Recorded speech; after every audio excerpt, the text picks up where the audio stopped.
శ్రీకృష్ణుడు గుండె ఇంకా బ్రతికే ఉందని మీకు తెలుసా?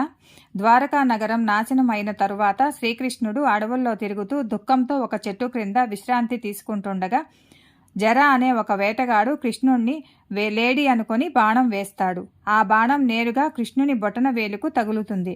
కృష్ణుడు తన మరణాన్ని చేరుకుంటాడు. పాండవులు అతని అంతిమ సంస్కారాలు కూడా నిర్వహిస్తారు. కృష్ణుడు శరీరం పంచభూతాలలో కలిసిపోయినా అతని హృదయం మాత్రం కాలి బూడిద అవ్వలేదు. ఈ దృశ్యం చూసి అయోమయానికి గురి అయిన అర్జునుకు ఏమీ అర్థం కాలేదు. అప్పుడు ఆకాశంలో ఒక దివ్యస్వరం మాట్లాడుతూ కృష్ణుని హృదయం ఒక బ్రహ్మ పదార్థంతో తయారైందని, అందువల్ల ఆ గుండె ఎన్ని యుగాలైనా ఇలాగే ఉంటుందని వెల్లడించింది. ఆ దివ్యస్వరం ఆ గుండెను సముద్రంలో వదలమని ఆదేశించింది. కన్నీళ్లతో అర్జునుడు శ్రీకృష్ణ హృదయాన్ని సముద్రంలో వదులుతాడు. ప్రవాహాల వల్ల అది ఒక వేప చెట్టులో అతుక్కుపోయింది. అది అక్కడ ఆ వేప చెట్టులో ప్రకాశిస్తూ కృష్ణయ్య హృదయం జగన్నాథుడి రూపంగా రూపాంతరం చెందింది. ప్రతి 8, 12, 19 సంవత్సరాలకు ఒకసారి పూరీ విగ్రహాలను మార్చే సమయంలో నగరమంతా అంధకారంలోకి వెళుతుంది.